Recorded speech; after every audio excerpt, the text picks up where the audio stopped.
Let's just get right to it. Life is short. I know, it sounds like a total cliche, right? But it's also a profound and kinda unsettling truth. Most of us, if we're being honest, live as if we have all the time in the world. We put things off for a someday that, well, might never come. So today, we're gonna explore how to move from a life of just defaulting to a life by design. It's all about making conscious choices, the big ones and the small ones, that add up to a life that really, truly counts. 30,000. Just look at that number for a second. Let it sink in. This isn't some abstract figure. It's not a statistic about somebody else. That's right, 30,000 days. That's on average what we get. And to make it even more real, if you're 30 years old, you've already spent over 11,000 of them. Just gone. Now this isn't meant to cause a panic attack, it's meant to create clarity. It boils everything down to one central question: how are you going to spend the days you have left? Intentionally. To figure that out, we're going to break it down into 4 key areas. First, we're going to talk about mastering our inner world, our thoughts and feelings. Then we'll dive into managing our core resources, things like energy and money. After that, we'll look at how to actually build our outer world, so our careers and relationships. And finally, we'll pull it all together with the most important idea of all: how to design your life instead of just letting it happen to you. Okay, first up, mastering your inner world. It's a pretty simple idea, but it's incredibly powerful. Any meaningful change you want to make in your outer life, your job, your health, your impact, it all has to start with the landscape inside your own head. You ever notice how summer vacations felt like an eternity when you were a kid, but now an entire year just seems to vanish in a blink? Well, there's a name for that. It's called the time unit paradox. Basically, your brain marks the passage of time by logging new, novel experiences. As an adult, our routines, the same commute, the same coffee, the same tasks, cause our brain to just stop recording new data. The days blur together and time feels like it's accelerating. So how do you fight back? How do you slow it down? Well, you can actually hack your own perception of time. It's all about forcing your brain to pay attention again. So break your routine. Take a different way to work. Seek out novelty. Learn a tiny new skill on YouTube. Connect with a stranger. Just a quick conversation with a barista. Each one of these new experiences acts like a little anchor in your timeline, making it feel fuller, richer, and slower. Okay, this next one is a legitimate superpower. The initial chemical rush of an emotion, that flash of anger, that wave of frustration, it only lasts for about 90 seconds in your body. A minute and a half. That's it. So if you're still fuming 10 minutes later, it's because you are mentally choosing to re-trigger that emotional loop. You can't control that first wave, but you have absolute power over whether you decide to keep surfing it all day. All right, now that we've talked about our inner world, let's get practical. Let's talk about the fuel we need to make anything happen. This is Section 2, Managing Your Core Resources. Think of these as the absolute foundation for everything else. Without them, the best plans in the world just completely fall apart. We're talking about your health, your energy, and, yeah, your money. Oh man, we've all lived this, right? Morning you is a superhero. They make all these amazing plans. I'm going to wake up early, I'm going to hit the gym, I'm going to eat healthy. But then, evening you has to actually do the work. And evening you is tired, they're stressed, and they just want comfort.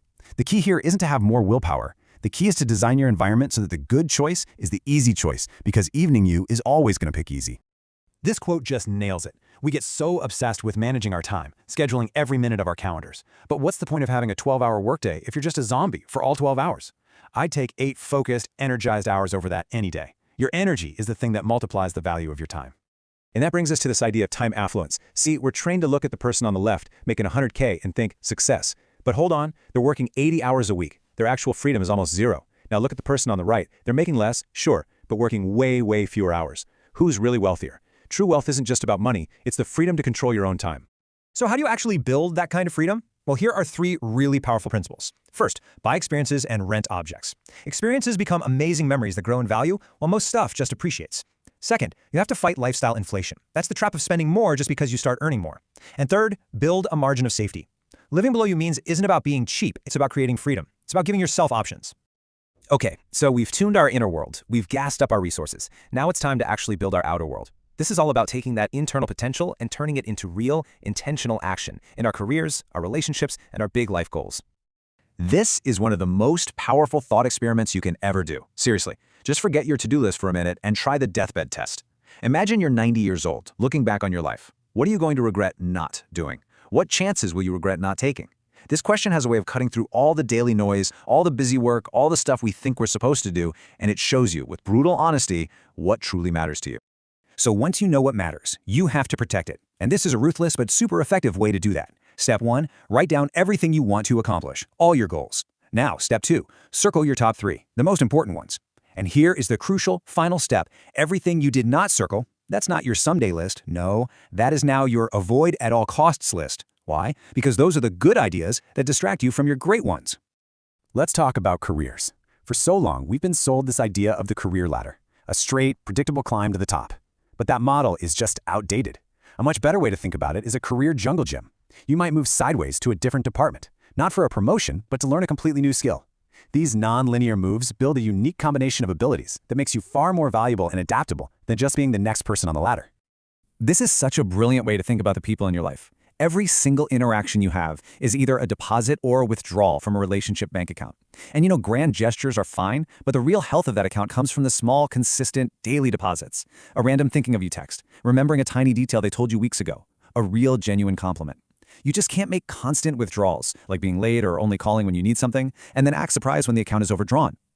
And that brings us to our final and maybe most important section, design, don't default. This is where we tie it all together. It's about taking an active, conscious role, becoming the architect of your own life, instead of just being a passenger along for the ride.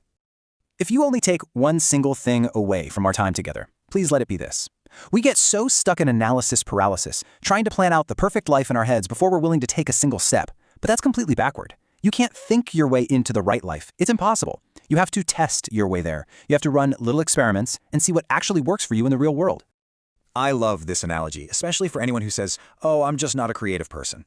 Creativity isn't about waiting for a lightning bolt of inspiration. It's a process. Think of it like a faucet that hasn't been turned on in a while. At first, you get all this rusty, gross water. Those are your bad ideas. You have to just let them flow. You have to get them out to clear the pipes so the good, clear ideas can finally come through.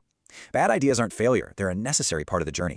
Society hands us a pretty narrow scorecard for what a successful life looks like, doesn't it? It's usually about money, job titles, the stuff you own. But what if those aren't your metrics? What if success for you was measured by the number of new skills you learned this year, or the number of deep conversations you had, or days you spent in nature? Designing your life means you first have to design your own definition of a life well lived. And this last idea is really the engine that drives the whole thing.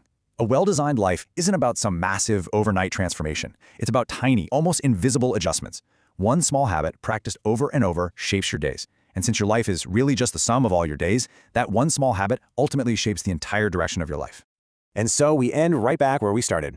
Your 30,000 days are passing by whether you're using them intentionally or not. The best time to start isn't someday, it's right now. So forget the big 5-year plan for just a moment. The question is much simpler. What is one small experiment you can run today to start testing your way into a life that truly matters to you?